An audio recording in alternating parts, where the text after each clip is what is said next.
projects are very cost intensive, projects, because of one very simple reason that these projects are... When you thought of doing architecture, probably it was not even considered as a profession at that point of time. Architecture as a profession is perceived as about designing spaces and designing beautiful buildings in a way that more and more people are aware of the business opportunities in this.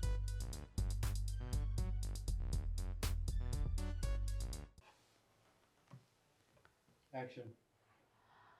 Hello and welcome to yet another segment of Unfiltered Dialogue. Today we have architect Manu Malhotra from IIDC Architects with us. Hi sir, how are you? I'm very well, thank you, Komal.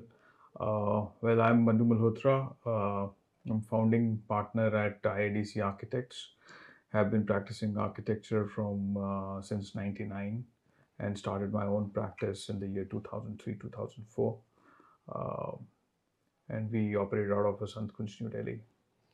So you're the first generation architect according to my research. What is your journey like?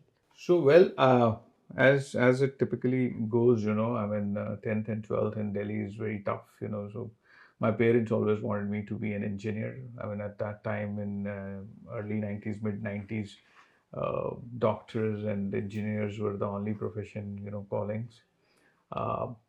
I had some friends, whose parents were architects, and it always used to fascinate me to go to their houses, the way they used to build the houses. They were typically very different from other houses, even in a government flat, because my father was a government servant. He's retired now.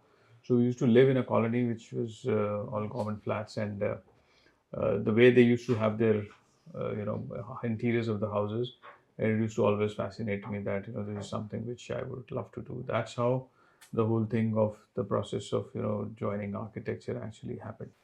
When you thought of doing architecture, probably it was not even considered as a profession at that point of time. Yeah. And at that point of time, you chose your forte that you have to do healthcare. Why? So that's how the journey started, right? So I joined architecture. After joining architecture as a profession is perceived as about designing spaces and designing beautiful buildings. And I still remember that our fourth year design subject was hospitals. And I was in loggerhead with the professor saying that what is there in a hospital to design. So I might as well take a drop of the year and then come back next year when you have a different subject to design. And I actually came back to Delhi. I was in Nasik at that point in time. And I came back to Delhi saying that I'll not appear this year because this is not the subject I would like to work on. And I came back and I met few of my mentors at that point in time. They were into healthcare. And I told them that I actually came back. And this gentleman was doing his doctorate thesis in healthcare when I came back in 98, 99. And he made me run through the dynamics of healthcare and how intense it is, and not only in terms of the patient flows and the care and the need which is there in the country, but also about the aesthetics and the architecture involved into it, which kept me exciting. And I went back to the college in the same year and appeared, and I topped not only the college but the university for the healthcare. And then ever since then, it is just I mean, there's no look back. I came back. Our first project, I joined an organization where I did my first project, which was Fortis in Mohali. And Fortis at that point in time was also the first, that was their flagship hospital, and first kind of a private sector organized designed hospital. And they had hired a firm called KMD from San Francisco. And then their second project was Fortis Noida. So I was involved in both the projects. And ever since then I've been thick into healthcare. And But do you ever think that you're missing out on the residential projects? I mean, the people, mostly our industry, they're focusing on luxury residences or farmhouses. Do you ever think that you're missing out on something? No, not really, because what happens is that over last 20-25 years, I have been only doing healthcare, but not that we're not doing other building types. We're doing off and on high-end residential also, but that's limited to people who are CEOs or MDs of the hospitals. So I limit myself only to not only in terms of numbers for these high-end residences, but also in terms of the clientele we are working with. It's limited to only doctors and some very close ones. So nothing of that sort that we're missing out on that. But I simply love doing healthcare, so there's no question of missing out on any other building type. How much do you think for a healthcare project economical viability matters? Because I think it's not a small project, it's not a small scale project. It takes time, Yeah. it takes effort. Probably to build a hospital, it would take almost some years. No, so you see, hospital from the day it is conceived, it might take a little longer time, 4 to 5 years. 4 to 5 years, but projects are very cost intensive, projects, because of one very simple reason that these projects are much expensive than any other building type, hotels, or uh, the recovery time is much longer. We can go and sit in a hotel and have a coffee of about $1,000, but if you go and get an X-ray done for $500, it pinches, it hurts. So it's a very India in general is a very cost sensitive market. So to build a hospital, one, at the first place, it's very expensive. At the second place, the gestation of recovery is too long. So typically, when once a promoter actually plans to build a hospital, it takes 5 years. But once it comes, it's decided that these are the facilities which are to be built. Typically, it will take about 36 months from the design to the first patient in. And what is the process of designing a healthcare project? So process of designing healthcare is very unique. It's very unlike the other building types, because when you typically design a residence, you have a brief that these are the generations which are going to stay there. This is the number of bedrooms, or these are their requirements. Here, a lot of times the user doesn't really know what is the requirement, right? I mean, you build a hotel, you typically say that, okay, we want to build a hotel which is a 100-key hotel, 200-key hotel. The city demands it. Currently, like Ayodhya, there's a lot of influx of hotels because people know that tourism is going to increase there. Healthcare, in general, is deprived of the number of beds which are required for the population of the country. On an average, we are typically, WHO recommends 5 beds. We are at 1.3 beds average across the country. So the first step happens is that uh, what facilities do we really want, where we want to build, and in that location, what facilities we want to build. When we say what facility we want to build, there is a market assessment and survey done, which kind of tells us that this is the disease pattern here in this region, and we should build these facilities, or we should have a multi-speciality, but we need to focus on certain specific specialties. Now that's basically the disease pattern. The second thing you have to see is that even if there is a disease pattern, is uh, uh, you know manpower available, the doctors available, the specialties available who are going to serve the patient, right? So keeping all these metrics in mind, and what is the paying capacity, what is the competition of the other hospitals which are prevalent there or existing there. So keeping all those factors in mind, a facility brief is prepared wherein that these are the specialties we want to build, this is the size of the hospital we want to build, this is the bed mix we want to build. It's like a hotel, you have single rooms, deluxe rooms, and suites. But here you have to really look at what is the paying capacity of the patients, whether we want to have single rooms, double rooms, wards, general wards, what is the mix of this going to be, and how does this whole thing fits into your business plan in terms of recovery of the capital which you're going to invest in the hospital. So that's the first step, which is quite different from other building types, and hence comes in picture the tight budget and the timelines. Uh, so, I mean, because I worked with American architects in my formative years, what I learned from there was that there is a process of designing a healthcare. There's a concept design.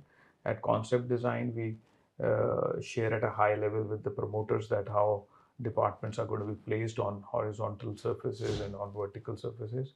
I mean, vertically stacked, how they're going to be stacked; on horizontal, how they're going to be laid, and what is the area we are building, what is the bed mix on a very broader level we are getting.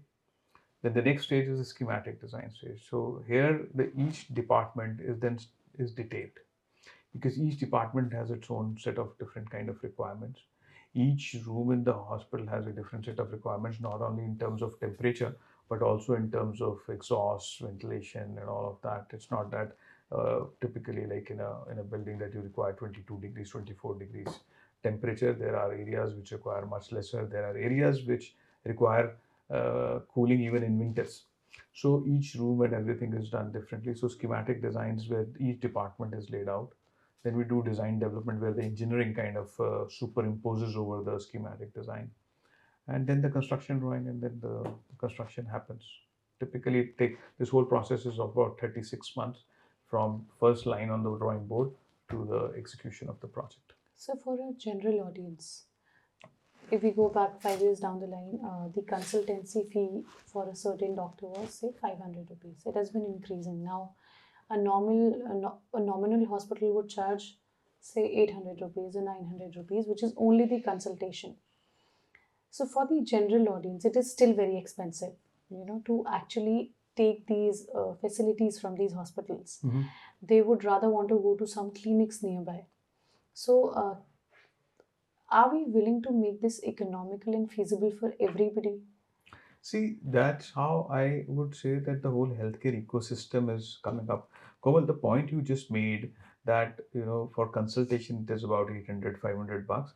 Let me assure you, I'm very sure that you're very healthy and you've not visited the doctor recently. There's no doctor who's charging 800 bucks, even in tier 2 cities, right? Leave alone tier 1, here the charges are much higher, 2,000, 3,000, 5,000. I recently went to a physiotherapist who charged me 6,000 rupees for a physiotherapy session. Consultation, not a session. Not a A session. physiotherapy consultation guy charged me 6,000 bucks, and uh, in fact, the healthcare is quite expensive. Is quite expensive and is exponentially becoming more expensive. There are groups. There are and the reason for this is because the cost of building healthcare facilities is obnoxious, and it's only increasing. One of the things which the healthcare providers really need to work on is that keep the patients only who are required to be in the hospitals to be in the hospitals, and start to look at centers like preventive health centers, primary health centers, or clinics where all the low end services like consultations and all can be pushed out. So that is the only way you can bring the cost of the healthcare down or consultations down. But being in the hospital where you have built a building, you have doctors, you have pressures of treating patients. Uh, the time with the doctor is less, number of patients are more. Uh, it is in the current scenario, bringing the cost down is very difficult unless uh, we as a country kind of look at the thing in a very different perspective. That this, like we go abroad, there are surgical centers which are outside of there are post surgery, there are rehab centers which are outside of the hospital. Here, if you are in the hospital, there is a minimum expense of about 1.5 lakhs per day. If your patient is in ICU, you require 1.5 lakhs per day. Even in a normal room, it comes to about 1 lakh per day. And to bring this cost down, you really need to have the recuperating time after the surgeries to be done outside the hospital, which give you the facilities of the nursing, etc. But they are still not into the hospital. So that's one way of bringing the costs down. But do you ever have these conversations with the MD and CEOs you meet? See, this is a very common discussion which happens, right? But the point is that there is a certain cost to build, and then there is a recovery time for that. So it's this tussle which keeps happening, and hence it becomes difficult. We have not seen the cost of the healthcare coming down. For that matter, anything else also come down. But yes, it hurts more because, as I said, that we are a very cost sensitive market, and we don't mind going to a hotel or a place where you have Instagrammable, stuff where people want to get clicked. But going to a hospital and spending 1,000 bucks for an X-ray is something which pinches everyone. But going to a hospital is also very emotional sometimes. Yes. There's happiness because you give birth to a child, and then to facing a loss for somebody you know and who's very close. So, being the architect who designs the hospital, do you think that you should have this emotional intelligence while you're designing? It is extremely important. It's extremely important. As see, going to a hospital is always scary. Whether you're going for a simple thing, which is like a celebration, going for birthing, which is actually a celebration, it's not a disease, but even then it is intimidating going to a Absolutely. hospital. So one thing which we always try and make sure is that we design hospitals, the entrances, the lobbies, the pause spaces between the clinical areas and the overall circulation, that it makes the patient lighter. The spaces should not intimidate. The entrances should be warm and welcoming. As far as if you're doing a multi-specialty hospital, there might be a patient who is suffering from end life disease, who is suffering from certain type of disease where he's at his last stages of life, and then there are kids who are just coming because of certain problems, or there are mothers who are coming for delivering babies. uh, these set of people have different kind of emotions behind, uh, different kind of mindset, and hence we try and design these spaces in a way that they are as far as possible away from each other, so that somebody who's sick, with all the tubes into the body coming out of ICU, and a mother coming for a consultation or going to deliver a baby, doesn't really cross each other. So the ambience and the environment they are within that same complex is quite different. Absolutely. We try and put them on different floors, different areas, so that the intermingling is minimal, only supporting that whatever is required as a common facility between these quaternary care and these kind of facilities to mix. But other than that, we try and keep them separate so that the emotions can be dealt differently. But probably you have this knowledge because you've been in the industry from 25 years. Uh, is this difficult for you to understand, to go through the process that people actually have tubes and all of these things? No, so I I've been doing it for many years now, right? And I have myself been into hospitals for a longer time. I've been designing hospitals in '99, 2000, but this was about 12 years back when my mother was diagnosed with the CA, and she was practically in hospital for 3 years. And I've closely monitored that. What is it that the patient needs? What is it that the attendant needs? What is the pain point for the nurses? I mean, how the nursing station should be there, how far the patient room should be there from them, how the nursing station is to be designed, because these girls are working, the nurses are working for longer hours, and to every time to bend to pick up a file or bend to put a socket in, it is taxing on them to make them perform better, make them more efficient. I have been into the facility to actually see what are the pain points for each user which is part of the hospital, whether it is the paramedical staff, whether it is the people who are cleaning the hospital, whether it is doctors, whether it is doctors. I mean, they come out of the OPD into the waiting area, and all the people who are waiting kind of grab them. So I mean, they lose out on their time. Uh, a patient comes in with bags of reports. He takes his own sweet time to take them out, and owns his own sweet time to pack them back, right? And the doctor loses his time. So what we have, having seen all this, experienced all this, we make sure that in our hospitals, in our designs, all of this is kind of mitigated, because if a person can perform more, if a doctor can see more patients in a given day, that these are one few things how you can bring the cost down or make effective use of the time. Even from an attendant standpoint, where the charging station should be there to charge your mobile or to put up your laptop, Agree.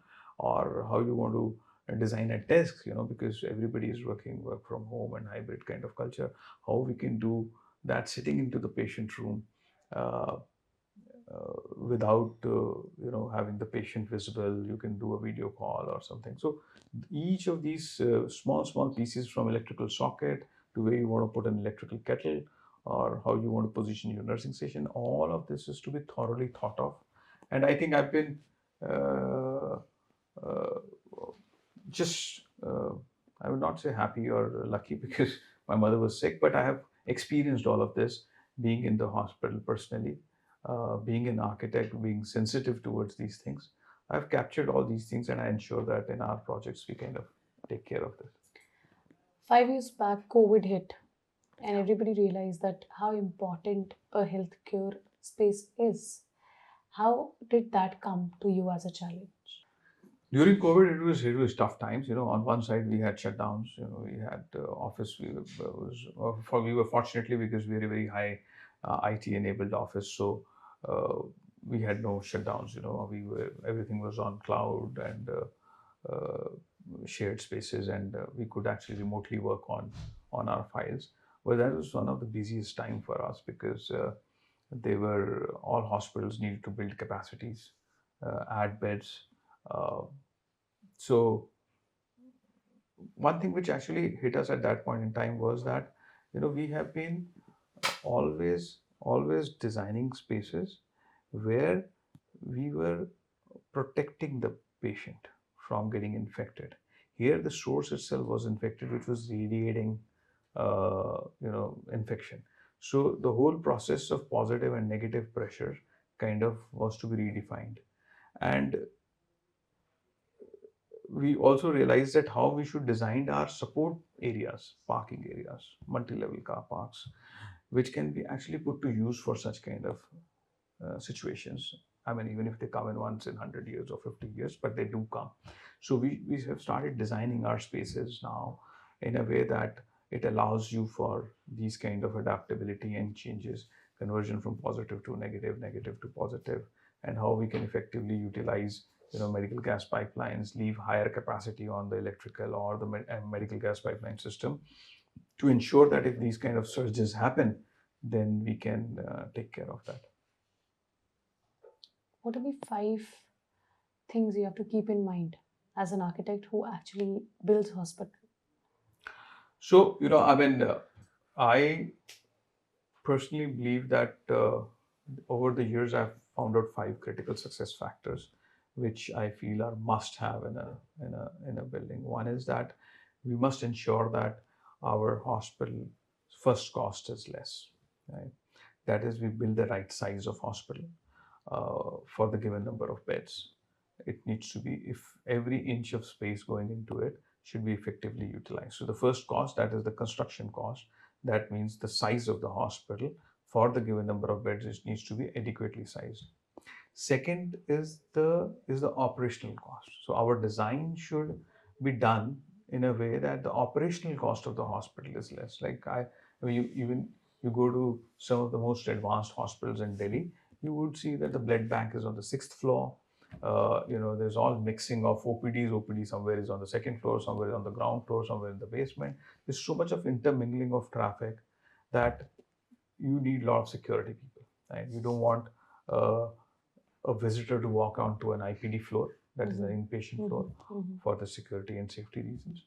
You don't want a visitor who's coming for OPD to go onto the ICU floor. So if you have OPD put on an ICU floor or a blood bank put on an ICU floor, then somebody might just say that I'm going and donating the blood, so you can't stop the guy, and hence you have to have a lot of deployment of security people. So if each floor, if you put 5 security people, and it's a 10-story building, 50 security people, and then to 3 shifts, 150. So if you actually design your hospital in a way that allows you to reduce this 50 to 10, that's a huge amount of saving of cost, because it's not 40 people saved, it's 120 manpower saved. So we ensure that the positioning of departments, which, because each department is working differently, there are departments which are working 24 hours, there are departments which are working 12 hours. So segregation, not only in terms of the use, but also the time of use. We try and segregate all of that to bring the second cost, that is the operational cost, down. All of these things not only save you on the manpower, but also on the running cost of the building. If you have a department which is 24 hours operational and something which is 12 hours operational, and the air handling units are connected, then you cannot take a shutdown even if the department is closed, right? So we kind of make sure that those things are done. The third thing which we typically look at is that we give the right cost, build it at the right cost, build it in the right budget. And lastly, which is the most important for us, is that future proof the design, because the demand of healthcare is only increasing, the cost of healthcare is only increasing. Every person is trying his own bit to bring the cost down, whether it is government or building bylaws agencies, which are being liberal in terms of giving the FSI on a given piece of land. I remember we started building hospitals in 2003, 2004 in Gurgaon, where the FSI was 1. Now it is 1.5. In Uttar Pradesh, we are doing a lot of hospitals The FSI was 1.5 to 2.25. Now today it has gone up to 5. We're doing projects in Guwahati, FSI is 5. So government is doing its own bit of progressive steps they are taking to ensure that from the given piece of land you can build more. Uh, Hence, it is very important that you design your hospitals future-proofing these requirements. I remember we did a project in 2002 and 2004 for Fortis in Noida and Munchen hospitals in Delhi, and we had future-proofed it for next 50 years. And we said that currently the FSI is 1, but if you look at Bombay, you don't even have to look at the West. If you look at Bombay, the FSIs were high. We said that, and we have been actually following West in terms of how the expansion is happening, how the changes in the regulatory framework is happening. And we were wise enough at that point in time to suggest the promoters that these changes would happen here, so we should design our facilities in a way that it allows you for expansion without taking a shutdown, because hospital has to function all the time. You can't say that because I'm expanding, so hence I'll shut down my OTs. Even to change the flooring, if it is damaged in an operating room, it becomes difficult to take a shutdown and do. So we always future-proof our designs. So these are some 5-6 critical success factors which we have identified. From 99 to today, other basic difference I see is that there's a very thin line left between hospitals and hotels today. Right? Hospitals are more like hotels today.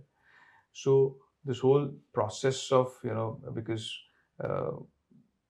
patients are well traveled today, they've been traveling abroad, they see what is available in the West, and they expect the same thing to happen here. With my international experience of working with American architects or for their projects in US, what I've realized is that you have to bring in the best of their practices, scale them down to your requirement of the city, right? I mean, there you might say that, in a waiting space, 2 people need to be 5 feet apart, right? I mean, here you really don't have that kind of luxury to give that kind of space. So you can still afford to have 2-3 feet of distance between the 2 people. So the whole space requirement can be downsized, but the effective utilization of the things and the best practices should be brought in. So that's what we do.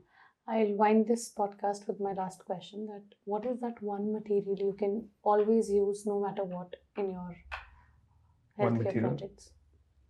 If you only have to use one material to build the entire project. See, actually, that's not true. I mean, there cannot be one material which can be used all across the hospital. But yes, there's one material which will be used for sure in all the hospital is the PVC flooring. That is because vinyl flooring is something which is the need of a hospital, because one, that it is non-porous, 2, it is seamless because you don't have much choice, 3, it is very fast to lay over. So for all specialized areas like intensive care units, operating rooms, there is no other choice, I mean, other than going for PVC floorings. But now there are a lot of projects we are doing where even in the regular traffic areas, we are using PVC floorings because of fast laying and all. So that if you ask me to choose one material, then that's PVC flooring. But as I said, that each space in the hospital is different from air conditioning, lighting, and all perspectives. Similarly, the flooring demand for each of the departments is different. All right. Understood.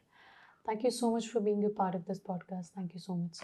Thank you, Komal. Thanks for coming over and taking this discussion forward. I think it's a very relevant discussion. We should, you as a group should promote healthcare in a way that more and more people are aware of the business opportunities in this, not only from an architectural standpoint, but also from investment standpoint, how to build hospitals. And currently there is a lot of private equity into the country. Healthcare as a sector is really booming. So you as a group should also spread this awareness. That's all. Thank you so much. Thank you so much.